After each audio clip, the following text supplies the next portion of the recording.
Hi అండి, అందరికీ namaste. Welcome back to Vanabhojanam. ఈరోజు మనం చాలా రుచికరమైన చల్లని వేసవికి సరిగ్గా సరిపోయే ఒక ప్రత్యేకమైన డిజర్ట్ని చేయబోతున్నామండి. అదే కొబ్బరి ఐస్ క్రీమ్. ఇది మనం ఇంట్లోనే చాలా ఈజీగా చేసుకోవచ్చు. ఐస్ క్రీమ్ మెషిన్స్ ఏమీ అవసరం లేదండి. కొద్దిగా ఉండే పదార్థాలతోటే మనం కూడా ఈ సూపర్ టేస్టీ ఐస్ క్రీమ్ని ఈజీగా ప్రిపేర్ చేసుకోవచ్చు. అలా ఈజీగా ప్రిపేర్ చేయాలి అంటే ఈ వీడియోని చూస్తూ నేను చెప్పే టిప్స్ని ఫాలో అయిపోయి ఇంట్లోనే ప్రాసెస్ స్టార్ట్ చేసేయండి. ముందుగా మనం ప్రాసెస్లోకి వెళ్ళిపోదామండి. ఇప్పుడు దీనికి మనకి మెయిన్గా కావాల్సింది ఏంటి అంటే ఒక కొబ్బరికాయని తీసేసుకొని దాన్ని 2 పార్ట్స్గా పగలగొట్టేసేయండి. కొబ్బరి ఐస్ క్రీమ్ని చేసుకునేటప్పుడు ఎప్పుడైనా సరే లేతగా ఉండే కొబ్బరికాయని ప్రిఫర్ చేయండి. ఇలా లేతగా ఉండే కొబ్బరికాయని తీసుకున్నట్లయితే మనకి క్రీమీ స్ట్రక్చర్ అనేది బాగా వస్తుంది. ఒకవేళ మా దగ్గర లేతది లేదు, ముదురుగా ఉన్న కొబ్బరికాయ ఉంది అనుకోండి, కొబ్బరికాయ తీసినప్పుడు మనకి బ్యాక్ సైడ్ ఒక బ్లాక్ పొర అనేది వస్తుంది కదండి, దాన్ని తీసేసి ఓన్లీ వైట్గా ఉన్న పార్ట్ని తీసేసి మిక్సీ పట్టేసుకోండి.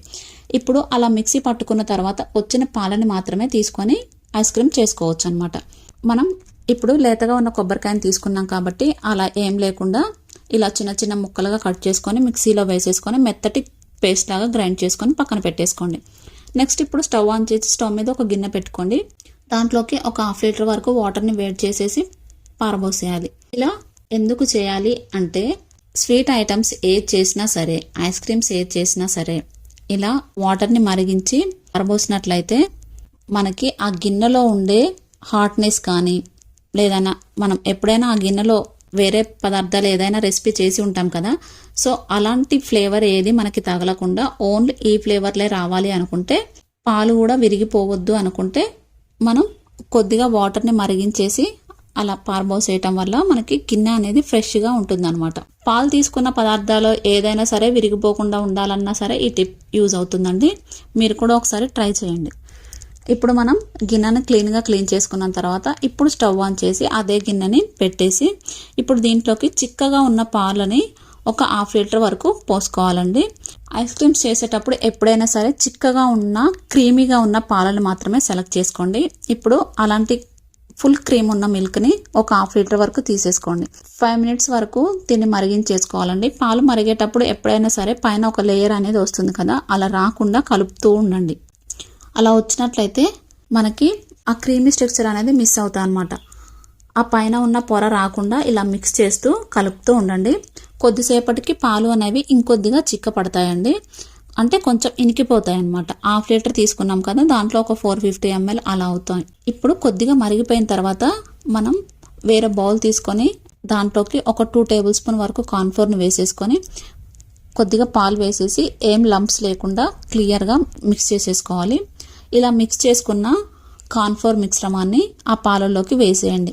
మనం ఎప్పుడైనా సరే కార్న్ఫ్లోర్ మిశ్రమాన్ని వేసేటప్పుడు గంటని కలుపుతూనే ఉండాలండి. ఆ పాలని కలుపుకుంటూ ఈ మిశ్రమాన్ని ఆ పాలల్లోకి వేసుకోవాలి. మనం కలపకుండా కార్న్ఫ్లోర్ మిశ్రమాన్ని వేసినట్లయితే మనకి గడ్డ కట్టే ఛాన్సెస్ ఎక్కువ ఉంటాయండి. కార్న్ఫ్లోర్ని వేసినప్పటి నుంచి అది చల్లారిపోయి దించేదాకా కూడా ఈ మిశ్రమాన్ని కలుపుతూనే ఉండాలి. ఇది మాత్రం అస్సలు మిస్ అవ్వకండి. ఇలా కలుపుకుంటూ ఆ కార్న్ఫ్లోర్ మిశ్రమాన్ని పాలలోకి వేసేసిన తర్వాత కొద్దిసేపటికి ఇది కొద్దిగా మందంగా అవుతుంది. ఇప్పుడు దీంట్లోకి మీ దగ్గర ఒకవేళ వెనిలా ఎసెన్స్ ఉన్నట్లయితే వెనిలా ఎసెన్స్ వేసుకోవచ్చు. లేదంటే ఒక 4 యాలకుల్ని మెత్తగా గ్రైండ్ చేసేసి ఓన్లీ యాలకుల పౌడర్ని మాత్రమే దీంట్లో వేసేసుకోండి. యాలకుల పౌడర్ వేసేసిన తర్వాత ఇప్పుడు దీంట్లోకి మీ షుగర్కి తగ్గట్టుగా చక్కెరని యాడ్ చేసుకోవాలండి. నేను తీసుకున్న ఒక కొబ్బరికాయకి 500 ml మిల్క్కి 50 grams చక్కెర అయితే పర్ఫెక్ట్గా సరిపోతుంది. మేము ఇంకా తినగలము అనుకుంటే ఇంకొక 10 grams యాడ్ చేసుకోవచ్చు. ఇలా చక్కెర వేసేసిన తర్వాత మరొకసారి బాగా కలుపుకోవాలండి. ఇప్పుడు చక్కెర కరిగిపోయి ఉంటుంది కదా, ఇలా చక్కెర కరిగిన తర్వాత ఇది కాస్త మందంగా అవుతుందండి. వీడియోలో చూపిస్తున్నాను కదా, ఇలా కొద్దిగా కాస్త మందంగా అయిపోయిన తర్వాత స్టవ్ ఆఫ్ చేసేసి దీన్ని పూర్తిగా చల్లారనిచ్చేసాలన్నమాట. ఇప్పుడు ఇదే మనకి ఐస్ క్రీమ్ బేస్ అనమాట. ఇది మనకి ఎంత పర్ఫెక్ట్గా వస్తే మనకి ఐస్ క్రీమ్ టేస్ట్ అనేది అంత పర్ఫెక్ట్గా వస్తుంది. ఈ టెక్స్చర్ మాత్రం అస్సలు మిస్ అవ్వద్దు, ఓకేనా. ఇప్పుడు ఇది పూర్తిగా చల్లారిపోయిన తర్వాత మిక్సీ జార్లో వేసేసుకొని బాగా బ్లెండ్ చేసుకోవాలి. ఎంత బాగా బ్లెండ్ చేసుకోవాలంటే మనం ఇందాక పాలను ఎలా తీసుకున్నాం ఆ పాల స్ట్రక్చర్ అనేది ఇప్పుడు బ్లెండ్ చేసిన తర్వాత మనకి రావాలి. ఆ స్ట్రక్చర్ వచ్చేసిన తర్వాత ఇందాక మనం కొబ్బరి మిశ్రమాన్ని మిక్సీ చేసి పక్కన పెట్టుకున్నాం కదా, ఆ కొబ్బరి మిశ్రమాన్ని ఇప్పుడు దీంట్లోకి వేసేసి మరొకసారి బ్లెండ్ చేసుకోండి. ఇప్పుడు దీన్ని కూడా బాగా బ్లెండ్ చేసుకోవాలి. చూసారా, నేను వీడియోలో చూపిస్తున్నాను కదా, ఇలా బ్లెండ్ అయిపోవాలన్నమాట. ఇదే ఇప్పుడు మనకి ఐస్ క్రీమ్. ఇప్పుడు ఇలా బ్లెండ్ చేసి పక్కన పెట్టుకున్నాం కదా, ఇప్పుడు దీన్ని మనం ఒక 8 కంటైనర్లోకి వేసుకోవాలండి. అంటే మీ ఇంట్లో ఐస్ క్రీమ్ బాక్సులు కానీ ఉంటాయి కదా, దాంట్లో వేసేసి ఫ్రిడ్జ్లో పెట్టేసుకోవాలి. మా దగ్గర అవి కూడా లేవు అంటే ఏదైనా స్టీల్ బాక్స్లోకి వేసేసి స్టోర్ చేసుకోవచ్చు అనమాట. ఇప్పుడు ఇలా వేసిన దాన్ని ఒక 6 అవర్స్ పాటు ఫ్రిడ్జ్లో పెట్టేసుకోవాలండి. 6 అవర్స్ తర్వాత తీసేసి మళ్ళీ రిపీట్గా మిక్సీ పట్టేసుకోవాలి. ఈ మిశ్రమాన్ని ఇలా ఒక 2-3 టైమ్స్ తీసినట్టయితే మనకి సేమ్ ఐస్ క్రీమ్ టెక్స్చర్ ఎలా ఉంటుంది, క్రీమీగా, అలా ఐస్ క్రీమ్ అనేది చాలా క్రీమీగా తయారవుతుంది అనమాట. మాకు ఒకవేళ టైం లేదు అనుకుంటే మినిమం ఒక 2 టైమ్స్ అయినా ఈ ప్రక్రియని రిపీట్ చేయాలండి. అప్పుడే మనకి క్రీమీ స్ట్రక్చర్ అనేది వస్తుంది. ఇప్పుడు నేను 6 అవర్స్ తర్వాత ఫ్రిడ్జ్లో నుంచి తీసేసి చూసారా ఎంత గట్టిగా ఉందో. ఇప్పుడు దీన్ని ఒక చిన్న చిన్న ముక్కలుగా కట్ చేసుకొని మిక్సీలో వేసేసుకొని మరొకసారి గ్రైండ్ చేసుకోవాలి. ఇలా గ్రైండ్ చేసుకుంటేనే టేస్ట్ బాగుంటుందండి. దీన్ని మాత్రం అస్సలు మిస్ అవ్వద్దు. నేను ఒక 2-3 టైమ్స్ అలా పట్టేసుకున్నాను. ఇప్పుడు మనకి ఫైనల్గా ఐస్ క్రీమ్ టెక్స్చర్ అనేది, ఐస్ క్రీమ్ క్రీమ్ అనేది ప్రిపేర్ చేసుకున్నాం కాబట్టి ఇప్పుడు మనం ఇష్టం వచ్చిన స్టైల్లో ఈ ఐస్ క్రీమ్ని తయారు చేసుకోవచ్చు.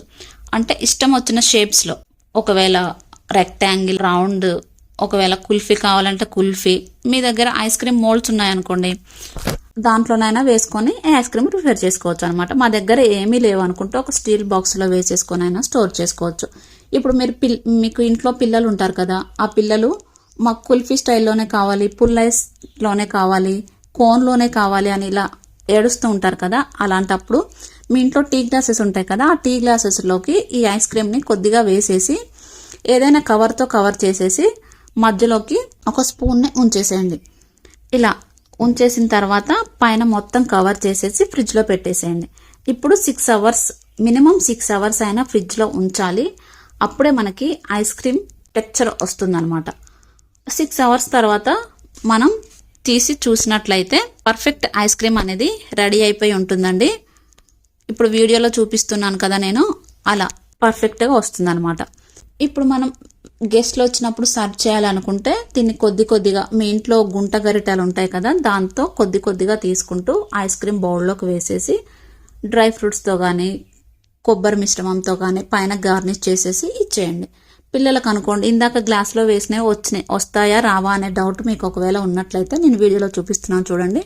6 అవర్స్ తర్వాత ఇప్పుడు మనం ప్యాక్ చేసిన దాన్ని తీసేసి కొద్దిగా వాటర్లోకి ఒకసారి డిప్ చేసేయండి. అలా డిప్ చేసేసిన తర్వాత ఆ పుల్లన్ అంటే పైన పెట్టిన స్పూన్ ఉంటుంది కదా, ఆ స్పూన్ని ఇలా పైకి డిప్ చేస్తే ఈజీగా మనకి ఊడిచ్చేస్తుందండి. ఇప్పుడు మనకి పర్ఫెక్ట్ కుల్ఫీ షేప్లోకి టీ గ్లాస్లో వేసిన ఐస్ క్రీమ్ అయితే వస్తుంది. ఇప్పుడు దీన్ని మీ పిల్లలకి ఇవ్వండి, చాలా ఇష్టంగా తింటారనమాట. ఎంతో టేస్టీగా ఉండే ఈ ఐస్ క్రీమ్ని మీరు కూడా తయారు చేస్తారు కదా. మీకు కనుక ఈ వీడియో నచ్చినట్లయితే please do subscribe. Thanks for watching.